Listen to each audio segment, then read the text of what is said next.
The entire town called it the tractor graveyard. Hundreds of rusted machines sat abandoned in the weeds, and the old man standing among them was considered the last fool, still convinced that a pile of broken tractors was worth anything. They said he was too old to start over. 70 years old.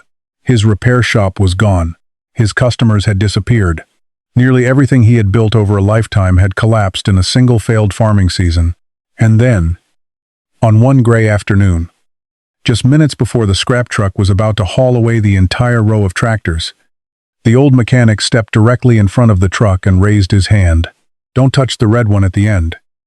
No one understood why he chose the oldest tractor in the yard, the one with the cracked engine block, the seized transmission, and rust eating through the frame. The driver laughed. The neighbors watching from the fence shook their heads. They were certain the old mechanic had finally lost his mind after too many years breathing diesel fumes and talking to machines that had been obsolete for decades. What none of them knew was that the red tractor was hiding something the entire town had overlooked for more than 30 years. It wasn't gold, it wasn't cash, and it wasn't a treasure buried beneath the soil. It was a mechanical secret capable of turning a forgotten junkyard into $1 million empire. And when the truth finally surfaced, the same people who had said he was too old to begin again would become the first ones lining up at the gates of his tractor yard. By the time the scrap truck finally drove away that evening, the old mechanic was standing alone in the silence. His name was Walter Briggs, and for 43 years he had repaired tractors, combines, hay balers, and diesel engines for nearly every farm within 50 miles. Farmers used to say that if Walter couldn't make a machine run, nobody could. He could diagnose an engine by the way it coughed, identify a transmission problem by the vibration under his boots, and rebuild a hydraulic pump with tools older than most of the mechanics working in modern dealerships. Then, everything changed. The dealership chains arrived first, followed by computerized diagnostics, proprietary software, and repair systems that required passwords instead of experience. Younger mechanics were trained to replace entire assemblies. Walter still believed in rebuilding them. His customers gradually disappeared. Some farms closed. Others upgraded to machines so expensive that independent mechanics were no longer allowed to repair them. And when the last major contract was canceled, Walter lost the small repair shop that had carried his family through 4 decades. People in town didn't say he had failed. They said he had become too old. Too old to learn new technology. Too old to compete with corporate dealerships. Too old to borrow money. Too old to start over. The bank manager had been polite when he denied Walter's loan application. But Walter remembered every word. "At your age, Mr. Briggs, we have to consider risk differently." Risk. He had repaired engines through droughts, floods, recessions, fuel shortages, and crop failures. He had worked through winters when diesel fuel froze in the lines and summers when engines overheated before sunrise. But somehow, after 70 years of living and 43 years of solving problems, the only thing the bank saw was his age. His wife had passed away 5 years earlier. His son lived 3 states away and had no interest in farming. The house was paid for, but barely maintained, and behind the house sat something almost everyone ignored, an old stretch of land littered with abandoned tractors that local farmers had left there over the years. They had been payment for repairs, trade-ins that were never worth collecting, machines that were supposed to be dismantled someday. Walter had never gotten around to it. There were old farmalls, John Deere's, Massey Ferguson's, International Harvester models, and tractors whose names had disappeared from dealership signs decades earlier. Most had flat tires, broken axles, missing engines, or rust growing through the sheet metal. To everyone else, they were junk. To Walter, they were unfinished conversations. For weeks after losing the shop, he wandered through the rows every morning with a mug of black coffee in his hand. He ran his fingers across rusted fenders, opened seized engine compartments, and stood quietly beside machines he had once repaired for men who were now buried in the local cemetery. The neighbors watched him from a distance. "He's holding on to the past." One of them said, "He should sell the whole lot for scrap." Another replied, Walter heard them. He simply didn't answer, because what they saw was a graveyard. What Walter saw was a library. Every broken tractor contained parts, designs, machining methods, casting patterns, and mechanical solutions that modern equipment had long abandoned. Gearboxes built to be repaired, hydraulic systems designed to be rebuilt, engines that could be disassembled with hand tools instead of factory software. He began writing things down. Model numbers, serial ranges, compatible transmission, interchangeable hydraulic pumps, engines that shared internal components across different brands and decades. The notebook filled faster than he expected. One afternoon, while examining the red tractor at the end of the row, the same one he had refused to let the scrap truck take, Walter noticed something unusual. A small casting number on the transmission housing. He froze. Then he smiled for the first time in months. Because that number meant the tractor was not what everyone thought it was. And if Walter was right, the entire tractor graveyard behind his house had just become something far more valuable than scrap metal. The next morning, Walter returned to the red tractor before sunrise. The air smelled of wet grass and old diesel fuel. Dew clung to the rusted hoods. And the rows of abandoned machines looked less like junk and more like silent witnesses waiting for someone to remember their names. He climbed onto the tractor slowly, his knees reminding him that the town had not been entirely wrong about his age. But his hands were steady. He brushed away decades of dirt from the transmission housing and checked the casting number again. It was real. The tractor had been built during a short production run in the late 1960s, when a small manufacturer had supplied heavy-duty transmission components that were later adopted across several other tractor brands. Most people had no reason to know that. Dealers had long stopped stocking those parts. Repair manuals were out of print. Even many experienced mechanics had forgotten which models shared the same internal components. Walter had not. He walked to another tractor 20 yards away, removed a corroded inspection cover, and compared the gear pattern, a perfect match. Then another, and another. By noon, he had identified 7 tractors from 4 different brands that could share critical transmission and hydraulic parts. He leaned against a tire and stared across the field. For years, he had looked at these machines as unfinished work. Now he was beginning to see them as inventory. Most people thought a broken tractor had only one value, the price of its scrap metal. Walter knew there were at least 4. The first was repair value. A tractor that seemed beyond saving could often be restored if one impossible-to-find component was replaced. The second was parts value. A seized engine might still contain a crankshaft, fuel injectors, gears, housings, bearings, and brackets worth far more than the machine itself. The third was interchange value. Manufacturers had reused components across multiple models and even across competing brands during certain production years. Farmers searching for one obsolete part often had no idea that an equivalent component was sitting inside a different tractor entirely. The fourth was knowledge value.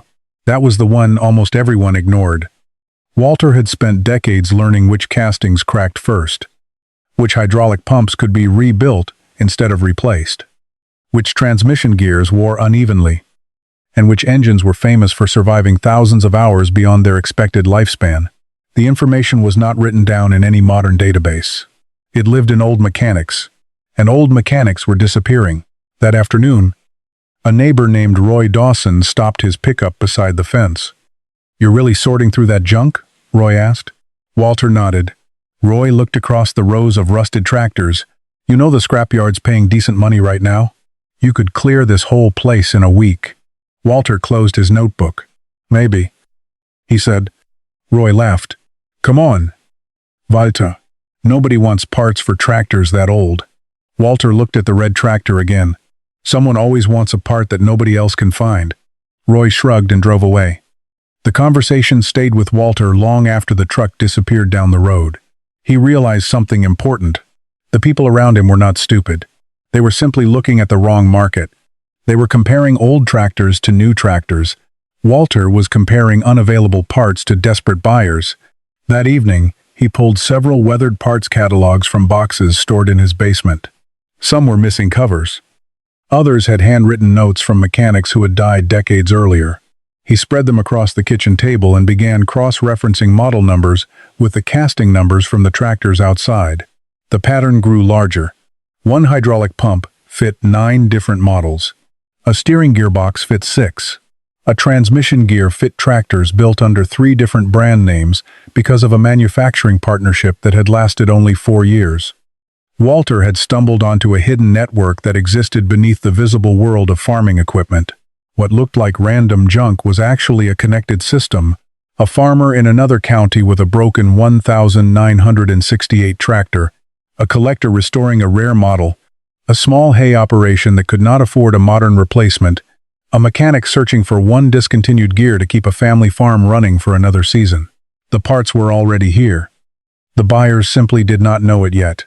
Near midnight, Walter returned outside with a flashlight.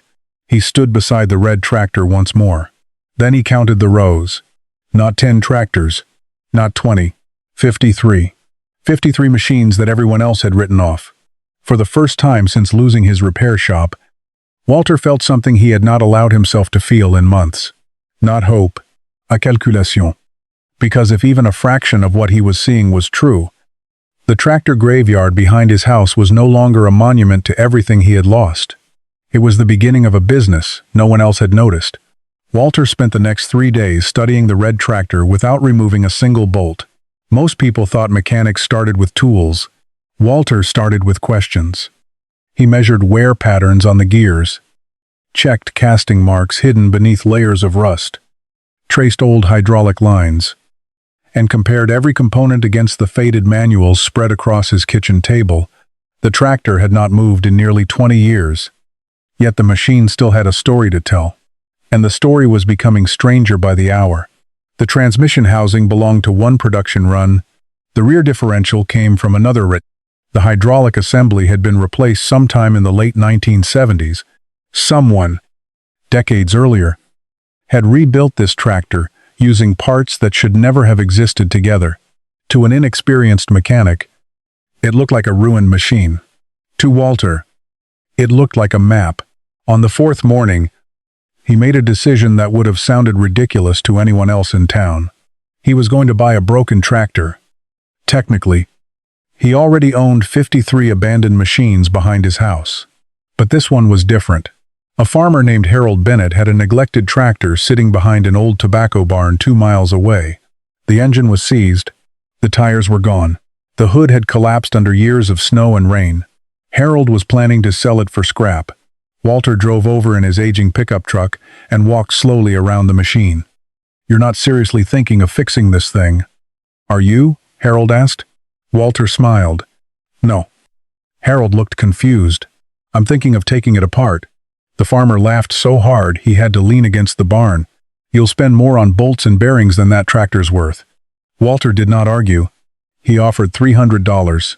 Harold accepted immediately. By sunset, the tractor was sitting in Walter's yard. The neighbors noticed. One of them drove past twice. Another stopped long enough to ask whether Walter had started collecting scrap. Walter simply kept working. He removed the hood first, then the fuel tank, steering column, hydraulic pump, and transmission cover. Every part was cleaned, photographed, labeled, and placed on wooden shelves he built from leftover lumber behind the house. Nothing was thrown away. Even damaged bolts were sorted by thread type. The work was slow, painfully slow. His back hurt after an hour. His hands cramped at night. Sometimes he had to sit on an overturned bucket and rest before lifting another component. But every day he learned something new. The supposedly worthless tractor contained a hydraulic control valve that matched 3 models still being used by small cattle farms across the region. The steering gearbox shared internal parts with an older orchard tractor that collectors were constantly searching for. The rear axle housing had a casting variation produced for only 2 years. Walter began calling old mechanics he had not spoken to in decades. Some had retired. Some were living in assisted care facilities. A few had already passed away. Those who were still alive were surprised to hear his voice. "Walter Briggs," one of them said, "I thought you'd finally given up on tractors." "Not yet," Walter replied. He asked questions that no dealership employee would ever ask. "Which years used the heavier input shaft? Which hydraulic pumps could be rebuilt with aftermarket seals? Which gear sets could be swapped between brands without machining? The conversations lasted hours. Walter filled notebook after notebook. One evening, he listed a single hydraulic valve for sale through an online farm equipment forum. He almost did it as an experiment. He expected nothing. The next morning, he had 3 messages. By the afternoon, he had 12. A farmer in Nebraska needed the valve to keep his hay operation running through harvest. A restoration enthusiast in Kentucky had been searching for that exact casting number for 8 months. A small repair shop in Iowa asked whether Walter had 2 more. He sold the valve for $680, more than twice what he had paid for the entire tractor. Walter stared at the payment confirmation on his old laptop. Then he walked outside and looked across the rows of abandoned machines behind his house. For decades, he had believed that his greatest asset was his ability to repair tractors. Now he was beginning to understand that his greatest asset was something much larger. He knew what every broken tractor was hiding. Not because he had read it, because he had lived it. The next morning, before sunrise, Walter unlocked the shed and pulled another tractor into the work area. Then another. Then another. The town still saw an old man dismantling junk. Walter saw inventory, information, and a market that had been quietly waiting for someone old enough to remember how these machines were actually built. The first tractor had not been a repair job. It had been a proof of concept, and for the first time since losing everything, Walter was no longer trying to survive. He was building a system. Walter had sold exactly one part. To most people, that would have looked insignificant.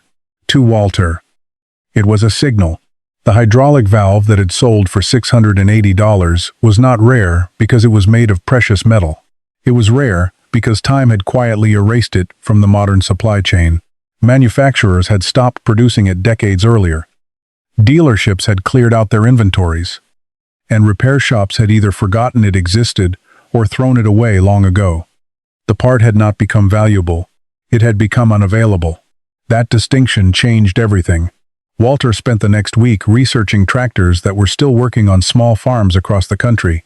He expected to find a few collectors keeping old machines alive for sentimental reasons. Instead, he found thousands of active farms relying on tractors that were 40, 50, even 60 years old. Small cattle operations, family hay farms, orchards, vineyards, independent vegetable growers.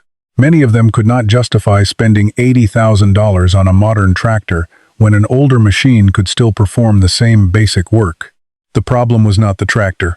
The problem was one broken part: a steering gear, a hydraulic pump, a transmission shaft, a fuel injection component, a cast housing that had not been manufactured since the Nixon administration. Walter realized something that made him laugh out loud in his empty kitchen. The world had become obsessed with buying new machines, but an enormous number of people were desperately trying to keep old ones alive. He began visiting farm auctions, estate sales, and abandoned equipment yards across the county.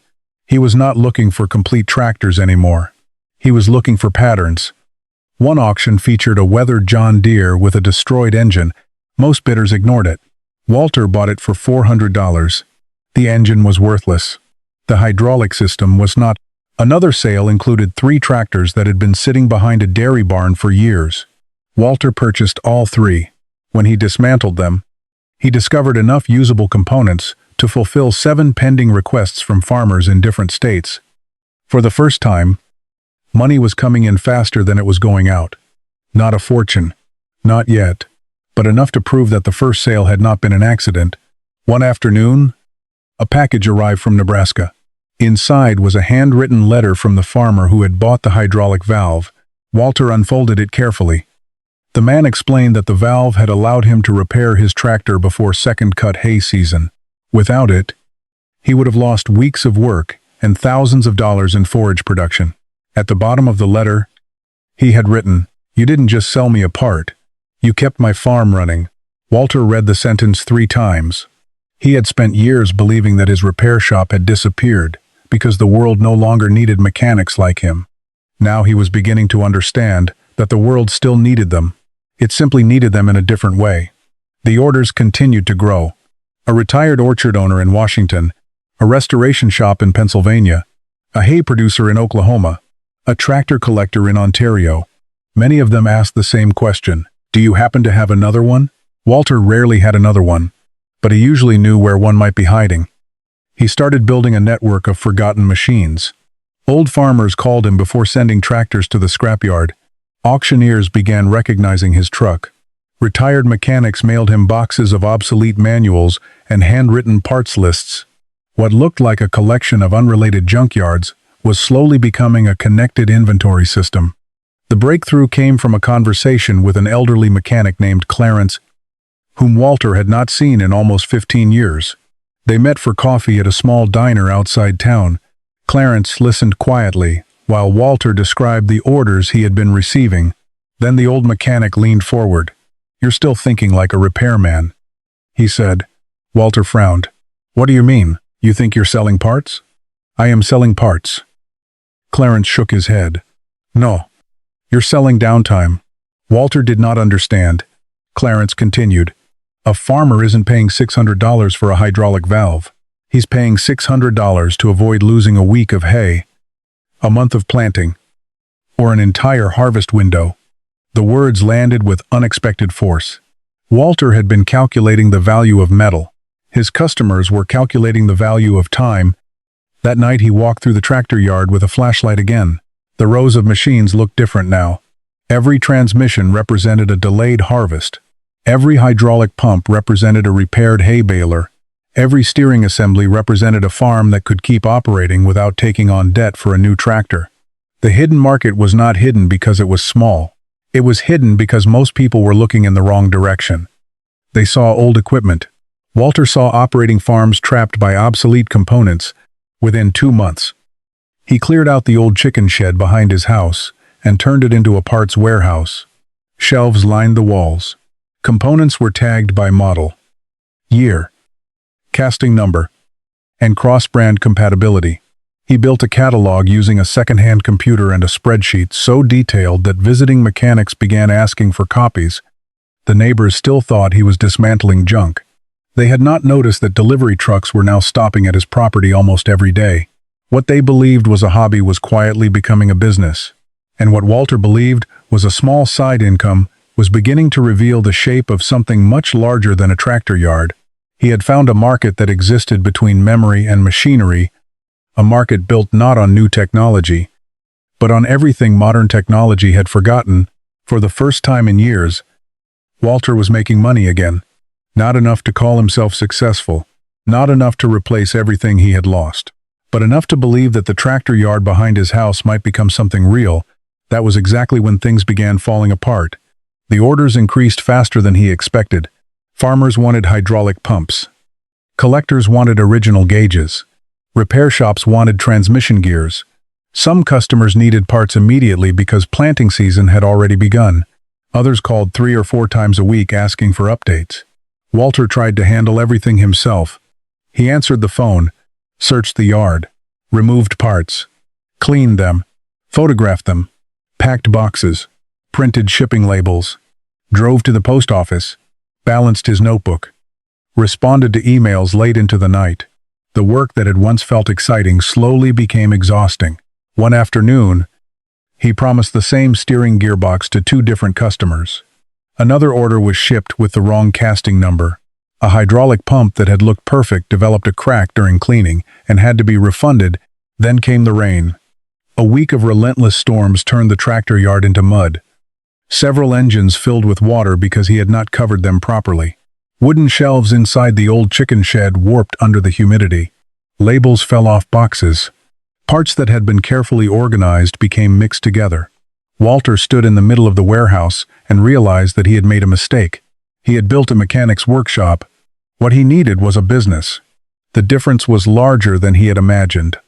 A mechanic could keep everything in his head. A business could not.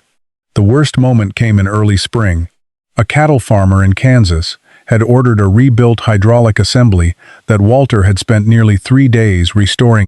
The package was delayed, damaged in transit, and eventually returned with several components, broken beyond repair. The customer canceled the order. Walter refunded the money. The repair work was lost. The shipping costs were lost. The time was lost. For 2 days he did not touch a single tractor. He sat on the porch and watched the wind move through the weeds between the abandoned machines. The voices from town returned. "You're too old. Sell the lot for scrap. Nobody builds a business from junk." He had heard those words before. This time they sounded different, because they were beginning to sound reasonable. The following Monday, Walter drove into town to buy hardware and stopped at the same bank that had rejected his loan months earlier. He was not planning to ask for money. He simply wanted to cash a check. The loan officer recognized him immediately. "How's the tractor project going?"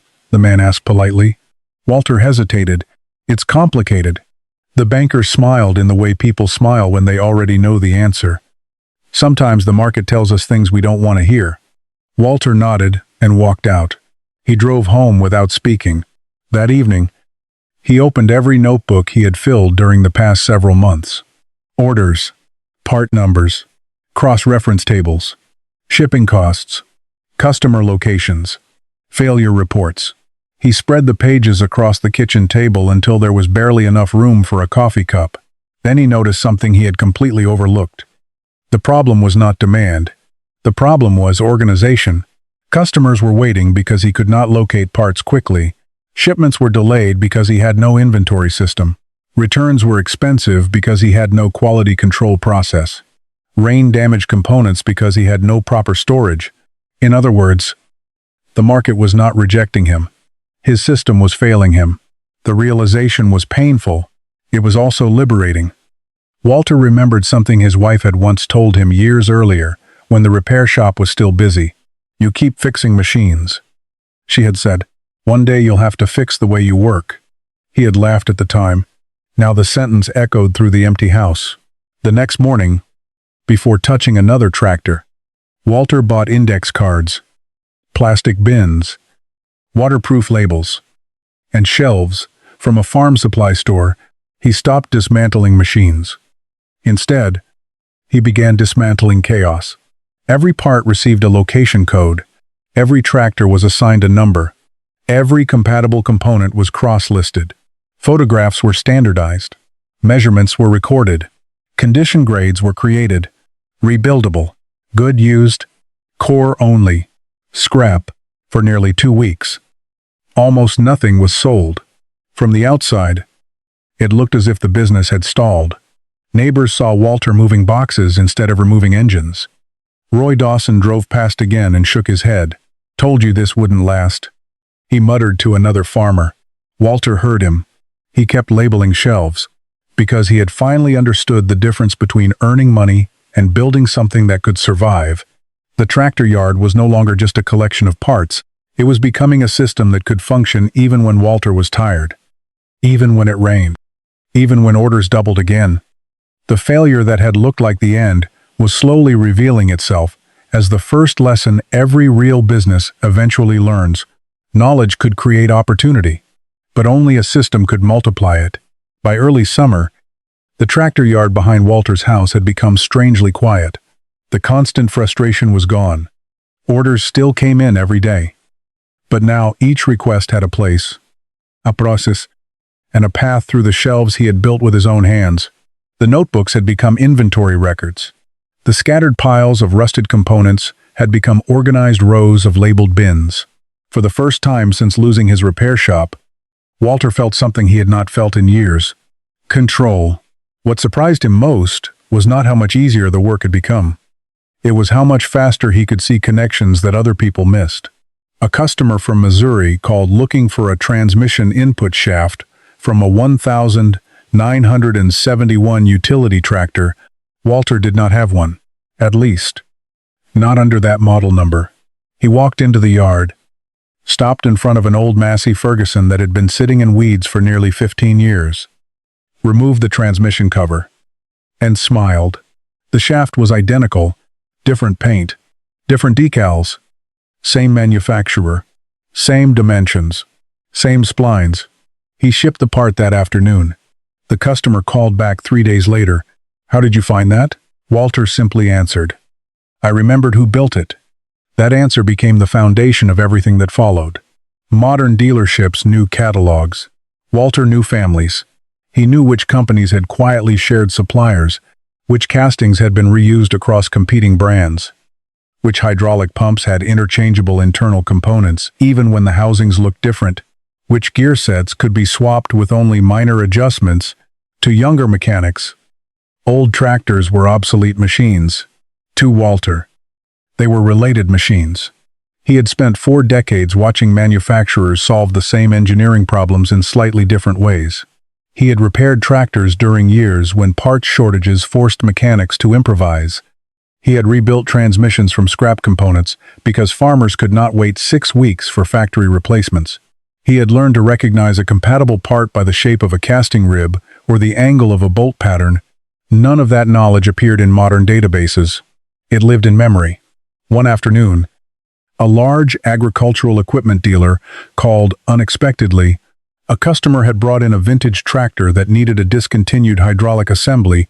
The dealership had searched every supplier it knew. Nothing. Someone had mentioned an old mechanic who might have unusual inventory. Walter listened quietly, asked for the casting number, and walked into the warehouse. He found the assembly in less than 4 minutes. There was a long silence on the other end of the phone. "How is that possible?" the dealership manager asked. Walter looked around the warehouse. Shelves filled with parts everyone else had forgotten. "Because I never stopped looking." The dealership bought the assembly immediately. Then they asked whether Walter had access to other obsolete components. He did not answer right away. Instead, he asked a different question. "How many tractors do you tell customers can't be repaired?" The manager hesitated. "More than I'd like." Walter hung up and stood motionless for several minutes. He had been thinking of his business as a tractor parts operation. The dealerships were beginning to see it as something else. A salvage intelligence network. The orders became more specialized. A restoration museum needed original steering components for a limited production tractor. A county maintenance department needed parts for aging roadside equipment. An equipment exporter was searching for discontinued diesel components to ship overseas. Walter noticed a pattern. The rarer the problem, the more valuable his knowledge became. He hired his first helper in 20 years.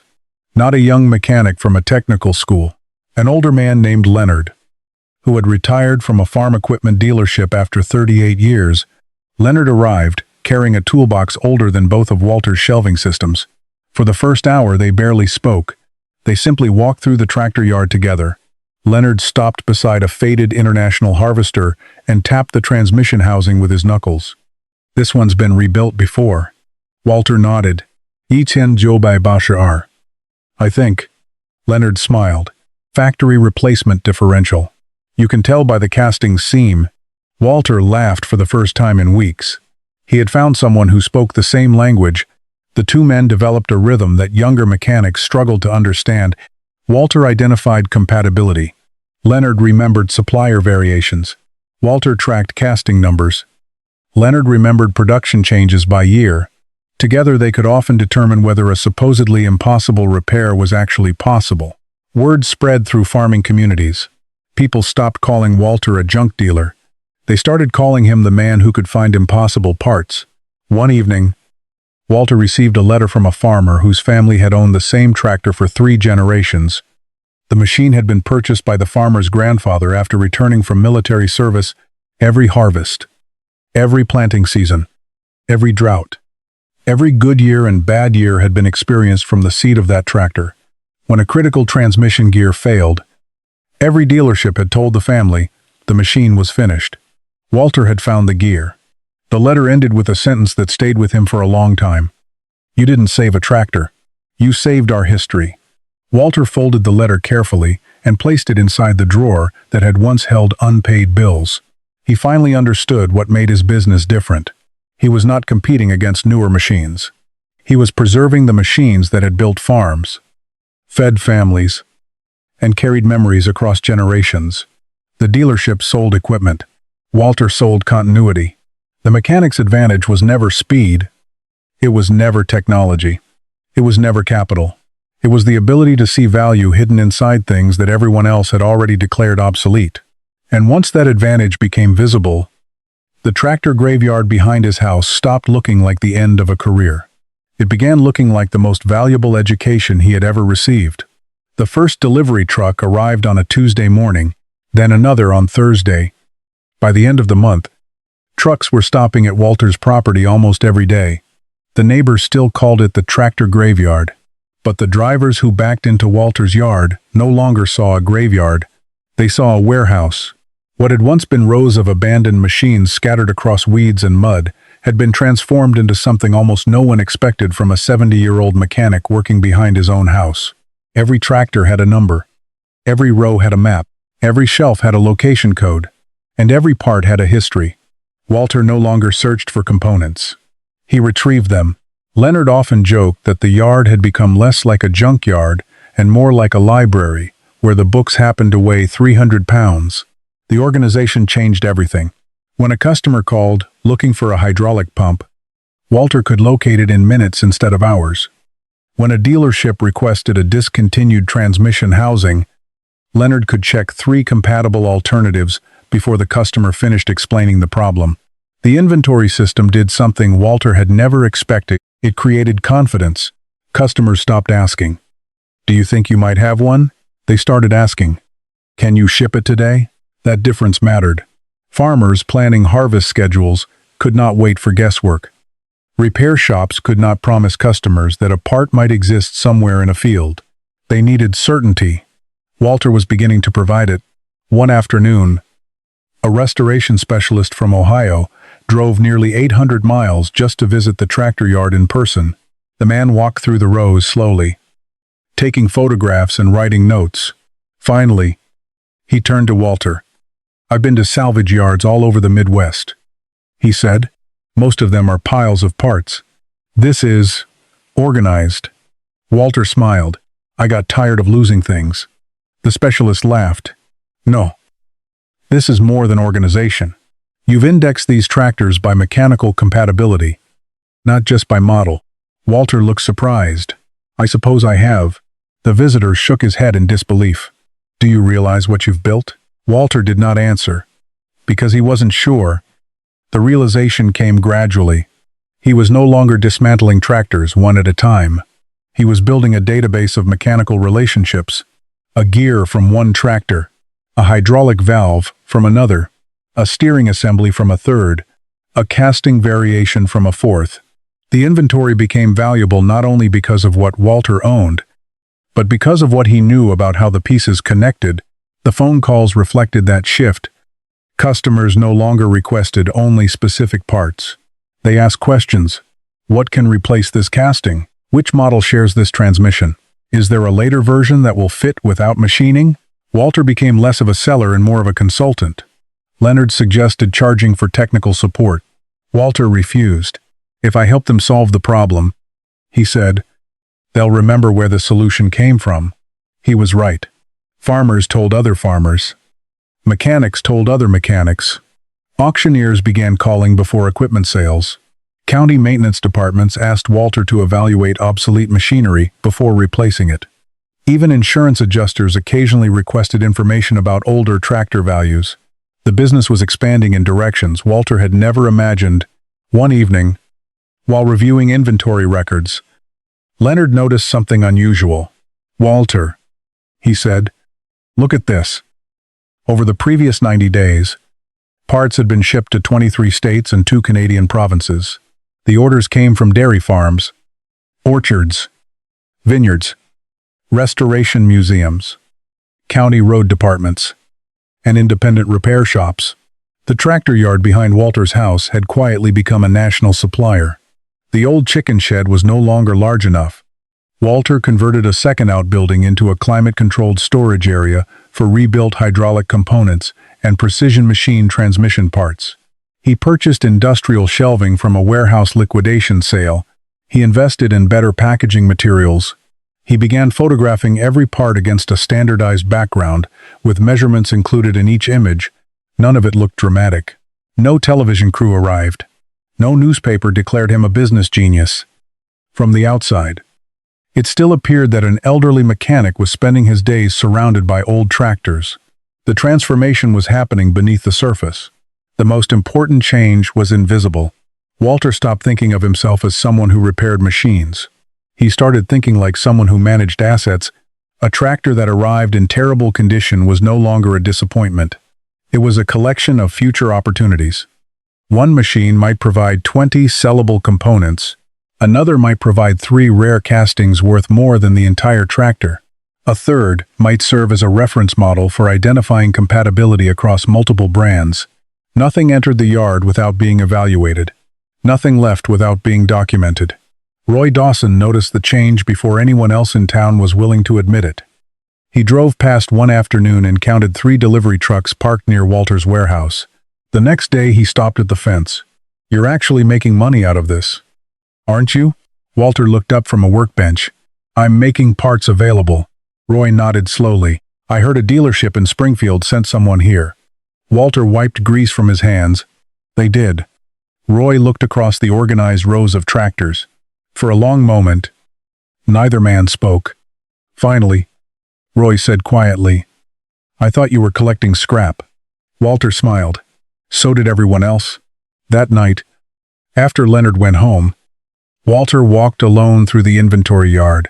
The moonlight reflected off rows of metal that had once looked abandoned. He remembered the day the bank had rejected his loan. He remembered the neighbors calling the place a graveyard. He remembered standing in front of the scrap truck, refusing to let the red tractor leave. They had all been looking at the same machines. The difference was that Walter had learned to see them as inventory instead of endings.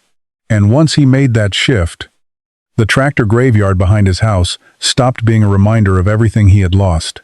It became the foundation of everything he was about to build. The call came on a Thursday morning just after 7. Walter almost ignored it. Most of his customers were farmers, and farmers usually called early. But the number on the screen was unfamiliar. He wiped his hands on a shop rag and answered anyway. A woman introduced herself as Karen Ellis, operations director for a regional agricultural equipment network that supplied repair shops across 4 states. Walter assumed she had reached the wrong number. She hadn't. "Mr. Briggs," she said, "I've been told you specialize in discontinued tractor components." Walter glanced toward the warehouse. "I specialize in finding what other people stopped looking for." There was a brief pause. "That's exactly why I'm calling." Karen explained that several independent repair shops in their network had been purchasing parts from Walter individually. The company had begun tracking where impossible to find components were coming from, and the same name kept appearing on invoices from Missouri, Iowa, Illinois, and Indiana. "Walter Briggs, the old mechanic behind a house with a yard full of abandoned tractors. We'd like to visit your operation," she said. Operation. No one had ever called it that before. 3 days later, 2 pickup trucks rolled into the yard. Karen arrived with a logistics manager and a senior equipment buyer. They expected a salvage yard. What they found was something entirely different. Walter walked them through the warehouse first. Rows of labeled shelves, climate-controlled storage for rebuilt hydraulic assemblies, transmission components, organized by casting number, cross-reference charts connecting parts across multiple manufacturers and production years. The logistics manager stopped repeatedly to take photographs. The buyer asked technical questions. Karen asked business questions. "How many tractors do you currently have on site?" 9 to 1. "How many are fully cataloged?" 83. "How many parts can you identify by compatibility rather than original model number?" Walter looked at Leonard. "Most of them." They spent nearly 4 hours walking through the property. The red tractor remained exactly where it had been when Walter had refused to let the scrap truck take it months earlier. Karen stopped beside it. "Is this the one?" Walter smiled. "The beginning of all this?" "Yes." She rested her hand on the faded hood. Funny how businesses often start with the thing everyone else wanted to throw away. Before leaving, Karen made an offer that Walter had not expected. Her company wanted to purchase an entire category of inventory, not just individual parts, transmission assembly, hydraulic pumps, steering systems, rebuildable cores, obsolete castings. They were willing to buy in bulk and sign a supply agreement that would guarantee monthly orders. Walter asked for time to think. That evening, Leonard found him sitting on an overturned crate behind the warehouse. "What's bothering you?" Leonard asked. Walter looked across the rows of tractors. "I know how to repair machines," he said. "I know how to identify parts. I know how to run this place, but I've never managed contracts, employees, shipping schedules, or bulk inventory commitments." Leonard nodded. Neither had anyone who ever built a real business. Walter laughed quietly. "I'm 70 years old." "Leonard." "Exactly," Leonard replied. "You've already survived everything that scares younger people." The word stayed with him all night. The next morning, Walter accepted the agreement. The contract was not enormous by corporate standards, but it was larger than every order he had received combined. The company began sending trucks twice a month. Walter hired 2 additional workers. One handled inventory processing, the other focused on cleaning, photographing, and packaging components. The old chicken shed was expanded. A second warehouse building was leased nearby. For the first time in decades, Walter was signing payroll checks. The town began noticing, not rumors, evidence, delivery trucks, employees, forklifts, pallets, business licenses. Roy Dawson admitted to another farmer that Walter's place looked busier than the local equipment dealership. The newspaper published a small article titled, "Retired Mechanic Builds Unusual Parts Business from Vintage Farm Equipment." Walter clipped it and placed it in the same drawer as the letter from the Nebraska farmer. The turning point, however, was not the contract. It was what the contract forced Walter to become. He could no longer rely on memory alone. He delegated, documented, standardized, trained others to identify compatible components using the same methods he had developed over 4 decades. The knowledge that had once existed only inside Walter's head began moving into systems that other people could use. One afternoon, while watching a truck being loaded with palletized transmission assemblies, Walter realized that the business could continue operating even if he spent an entire day away from the warehouse. That had never been true before. The business was becoming independent of the man who started it. Karen visited again several weeks later. This time, she brought financial projections. If the current growth continued, Walter's inventory and contracts would be worth far more than the land itself. She looked around the warehouse and said quietly, "Do you realize that you're not running a salvage yard anymore?" Walter smiled. "I'm beginning to."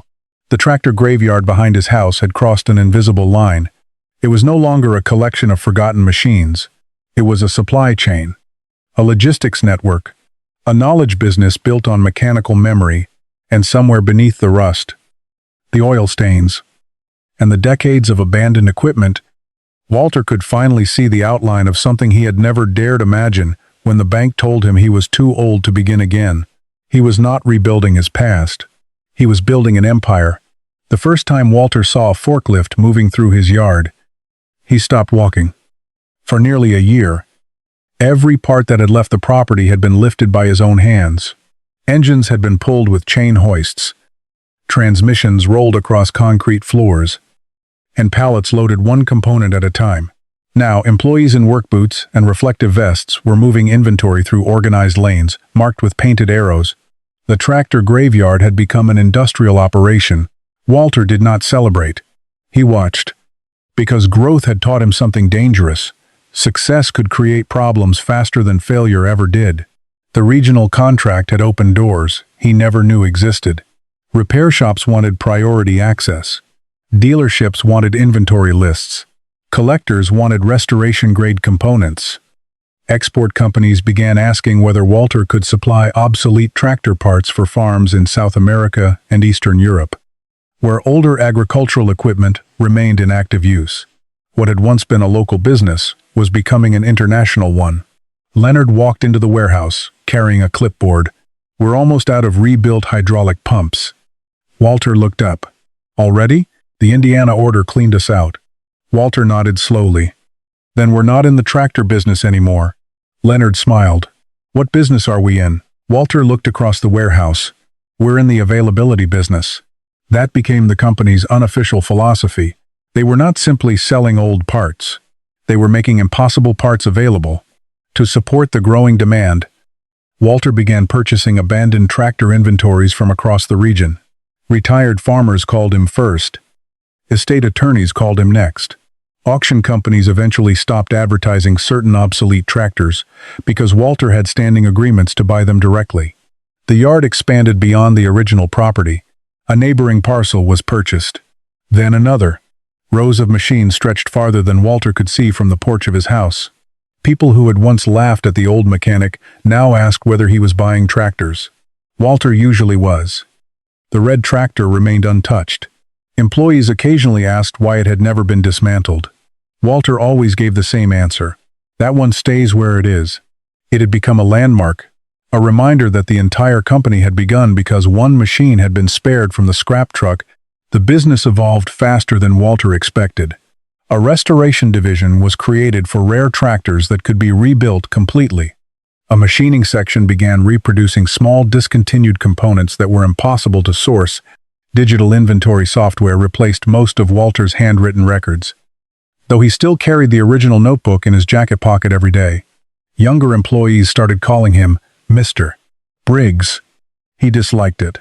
"Call me Walter," he would say, but they rarely did. Because they understood something unusual, the company's greatest asset was not the inventory. It was the man who could walk through 10 acres of rusted equipment and remember which tractor contained a gear that would save a hay harvest in Nebraska. One autumn afternoon, a business consultant hired by Karen's company visited the operation. He spent 2 days analyzing inventory flow, customer data, and acquisition costs. At the end of the visit, he asked Walter a question. "Do you know what your competitive advantage is?" Walter answered without hesitation. "Old tractors." The consultant shook his head. "No. Your advantage is that everyone else thinks old tractors are the business." Walter frowned. The consultant continued. "Your real business is information. The tractors are just where the information is stored." The sentence struck Walter with surprising force. He had spent decades accumulating mechanical knowledge without realizing it had become intellectual property. The compatibility charts, the casting databases, the restoration procedures, the supplier histories, the handwritten notes from mechanics who were no longer alive, together, they formed something far more valuable than scrap metal. They formed a system that was extremely difficult to copy. Within another year, the company employed 17 people. Some were mechanics. Some handled inventory. Others managed shipping, documentation, photography, and customer support. The operation occupied multiple buildings and several acres of organized equipment storage. Revenue continued climbing. More importantly, profit margins improved because Walter knew exactly which tractors were worth purchasing and which were only worth their weight in scrap. He could evaluate a neglected machine in under 5 minutes. Employees began timing him for fun. Walter usually won.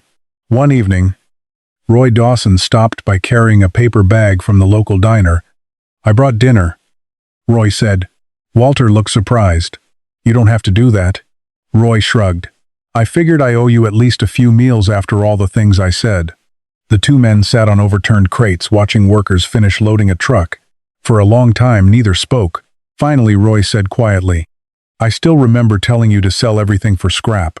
Walter smiled. "You weren't the only one." Roy looked across the floodlit yard. "How many tractors do you own now?" Walter thought for a moment. "I'm not sure." Roy laughed.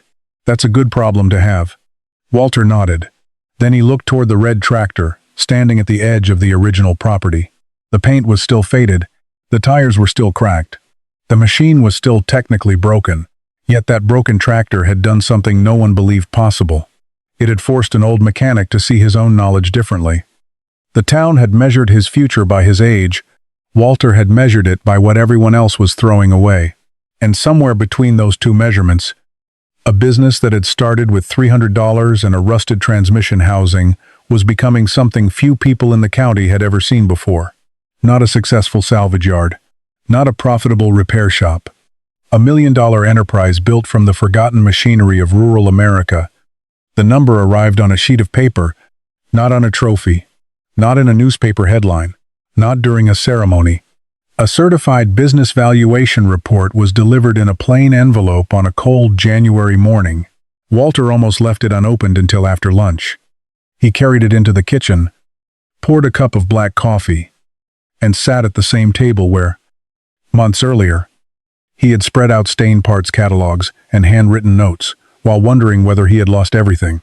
The report was thick with charts, inventory analyses, property assessments, contract projections, and market comparisons.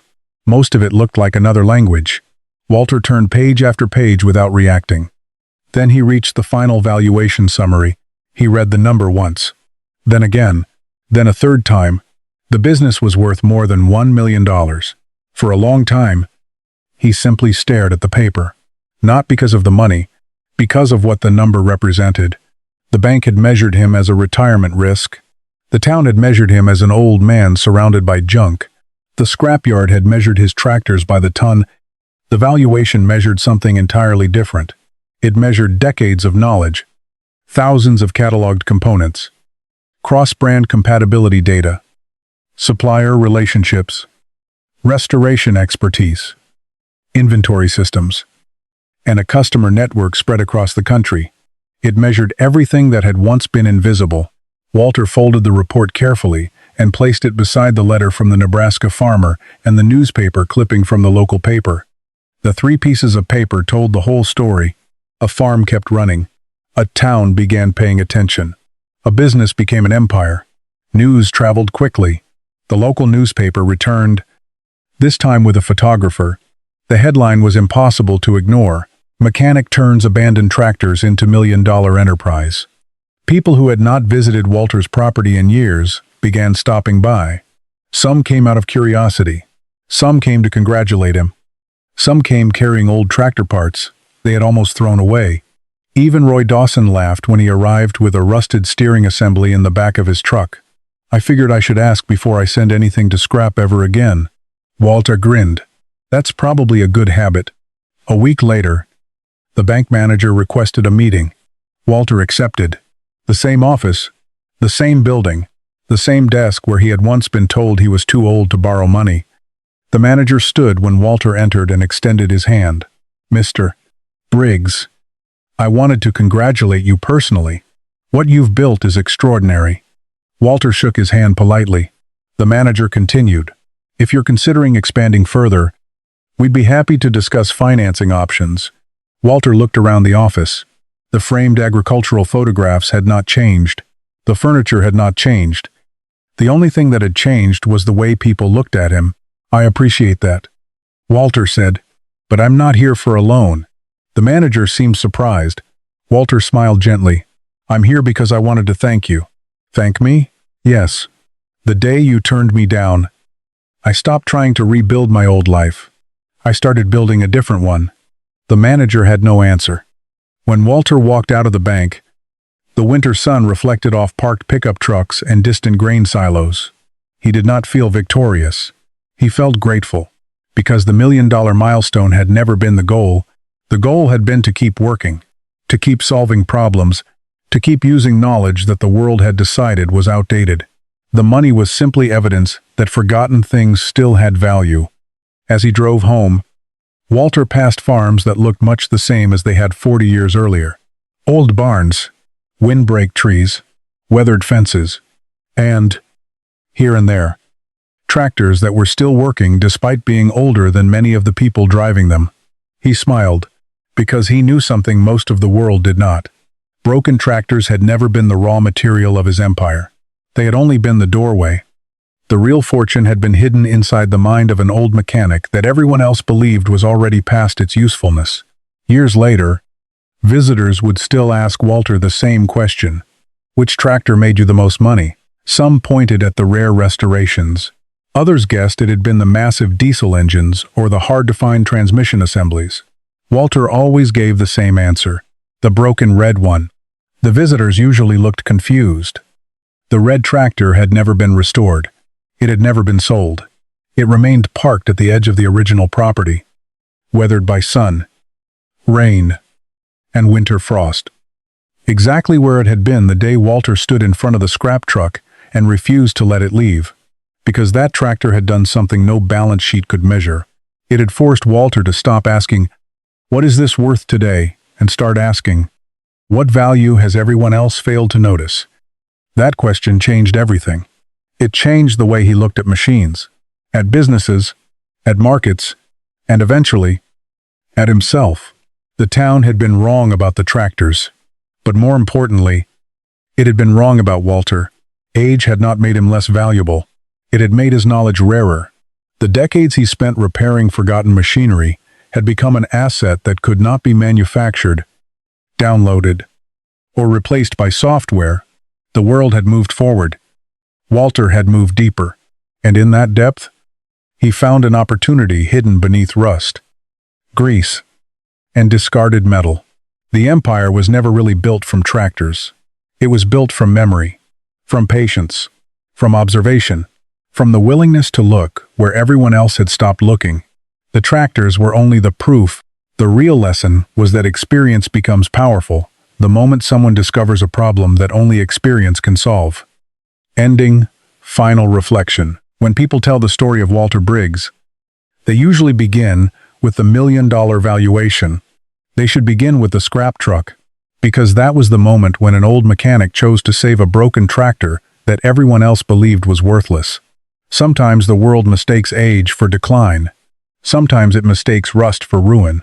And sometimes the greatest fortune is hiding inside the very thing people are trying to throw away. Walter never became young again.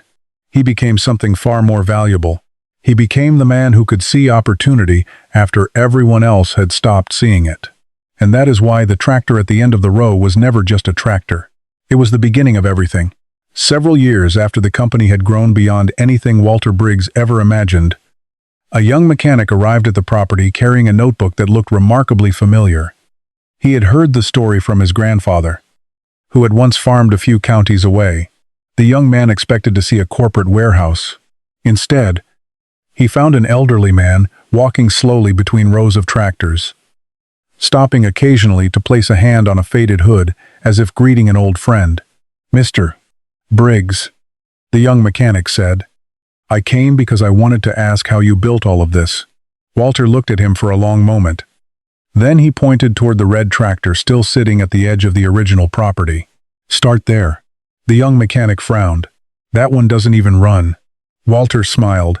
"Neither did I. After I lost everything." They walked together across the yard. Walter explained how every business had a machine that everyone else considered worthless. Sometimes it was an abandoned tractor. Sometimes it was a forgotten skill. Sometimes it was a person the world had already decided was finished. People spend their lives searching for opportunities that look valuable.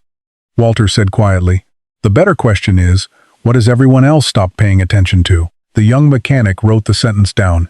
When he finally left, he looked back one last time. The warehouses were impressive. The trucks, employees, and inventory were impressive. But the thing he remembered most was the old red tractor standing alone in the fading light. It was still broken, still weathered, still unsold, and that was exactly the point. Some things are never repaired because their greatest value is not what they can do. It is what they can remind us to see. Long after Walter Briggs was gone, people would continue telling the story of the old mechanic who turned broken tractors into a $1 million empire. But the people who understood the story best knew that the empire had not been built from steel, gears, or engines. It had been built from the courage to believe that a life and a machine could still have value after the world had already given up on both.